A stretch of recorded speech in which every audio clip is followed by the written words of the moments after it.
Assalamualaikum warahmatullahi wabarakatuh. Nama saya Amru bin Abdul Hafiz. Nombor metrik saya 1202004. Assalamualaikum warahmatullahi wabarakatuh. Hari ini saya akan membentang tajuk berkenaan intro atau pengenalan pidato. Bagaimana ingin memulakan pidato yang baik. Okay. Cara yang pertama ialah memilih tajuk yang sesuai. Langkah pertama bagi memilih tajuk yang sesuai ialah fikirkan majlis yang kita bakal hadir untuk berikan pidato. Ia sangat penting semasa memilih topik untuk pidato. Acara ini boleh menjadi perayaan, acara tidak rasmi, upacara dan situasi profesional. Sekiranya itu adalah upacara seperti pengumuman atau pengkebumian, pilihlah sesuatu yang serius dan relevan dengan majlis tersebut. Sekiranya majlis itu berkaitan dengan menyeronokkan seperti bangga masih single misalnya, bercerita lucu buat para pendengar kita ketawa. Sekiranya itu adalah perayaan seperti perkahwinan misalnya, gunakan suasana hati yang ringan dengan sentuhan kesungguhan dan sentimen. Sekiranya keadaan profesional, jaga nada profesional subjek dan jangan bercerita mengenai pengalaman atau pengalaman peribadi anda. Okey, langkah yang kedua, jangan memilih tajuk atau sesuatu yang terlalu rumit yang tidak boleh kita sampaikan kepada penonton. Sekiranya kita memilih sesuatu yang tidak dapat kita jelaskan dalam masa yang singkat, kita akan kehilangan perhatian khalayak penonton kita. Yang kedua, jangan memilih sesuatu yang begitu mudah sehingga penonton dapat memahaminya hanya dalam 1 atau 2 minit sahaja. Yang ketiga, jangan memilih perkara yang kontroversial. Kecuali kita berada di convention atau acara tertentu, yang terbaik adalah untuk mengelakkan isu kontroversi seperti pengangguran. Yang keempat, jangan sesekali memilih sesuatu yang tidak sesuai dengan profil orang ramai. Sebagai contoh, jika berada di dalam acara profesional, jangan berikan ucapan emosi mengenai kasih sayang ibu kita. Analisis konten adalah salah satu teknik yang digunakan untuk menganalisis dan memahami teks sebelum memulakan pidato. Analisis konten dapat diartikan sebagai teknik penyelidikan yang menguraikan secara objektif, sistematik dan kuantitatif. Pemidato memiliki kemampuan teknis untuk mengolah bahan-bahan yang dikumpulnya. Analisis konten dipakai untuk melihat pesan pada situasi yang berbeza. Sebagai contoh, pemidato bertanya terlebih dahulu apakah permasalahan yang ingin disampaikan, dalam keadaan apakah yang disarankan untuk menyelesaikan permasalahan tersebut. Justru itu, wajib ke atas pemidato menganalisis konten terlebih dahulu sebelum memulakan pidato supaya maklumat yang disampaikan jelas kepada penonton. Assalamualaikum warahmatullahi wabarakatuh.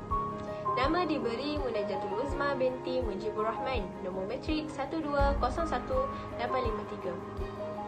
Saya akan menerangkan bagaimana cara hendak memulakan pidato dengan membuat latihan.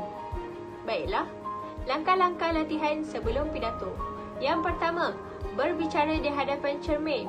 Tujuan supaya agar pemidato lebih berkeyakinan dan tidak rasa gugup apabila berhadapan dengan para penonton. Yang kedua, mengucapkan serangkaian kata yang sukar untuk mempraktikkan kemahiran bertutur agar tidak tersasul semasa menyampaikan pidato. Yang ketiga, membaca teks berulang-ulang kali agar dapat menyampaikan hujah dengan lancar dan teratur, sekaligus tidak lupa akan isi-isi yang penting untuk disampaikan kepada para penonton. Sekian. Bismillahirrahmanirrahim. Nama saya Qurratu Ansyah binti Muhammad Noranizam. Nombor metrik saya 1201617.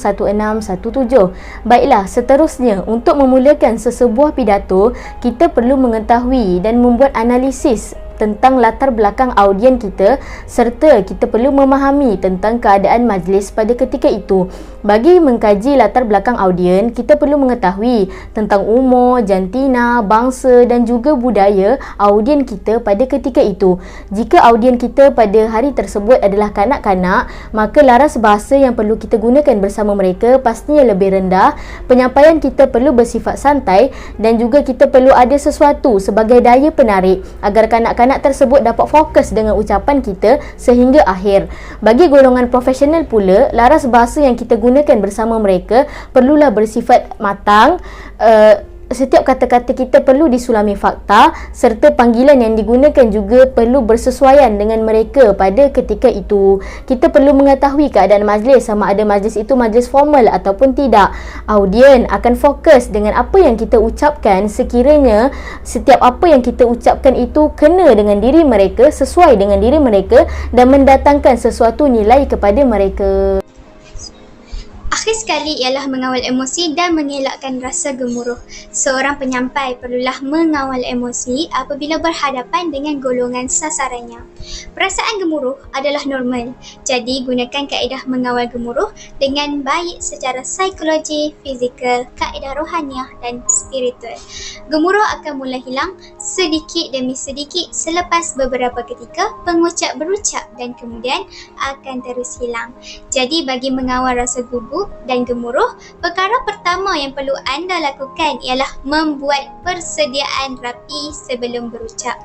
Tarik nafas sekiranya rasa gugup kerana ia mampu membantu anda menenangkan diri. Seterusnya, fokus kepada ucapan anda bukan pada kelemahan diri. Akhir sekali, berucaplah dengan fikiran dan emosi yang positif. Pastikan sebelum anda berucap, emosi anda berada dalam keadaan yang positif dan stabil. Akhir kata, kami memohon 1000 kemaafan andai anda tersilap kata dan terlanjur bicara yang telah mengguris hati para pendengar, serta maaf atas segala kekurangan kami. Semoga ini memberi manfaat kepada diri kami sendiri dan para pendengar. Sekian, terima kasih. Di kedai beli rokok, kedai tutup.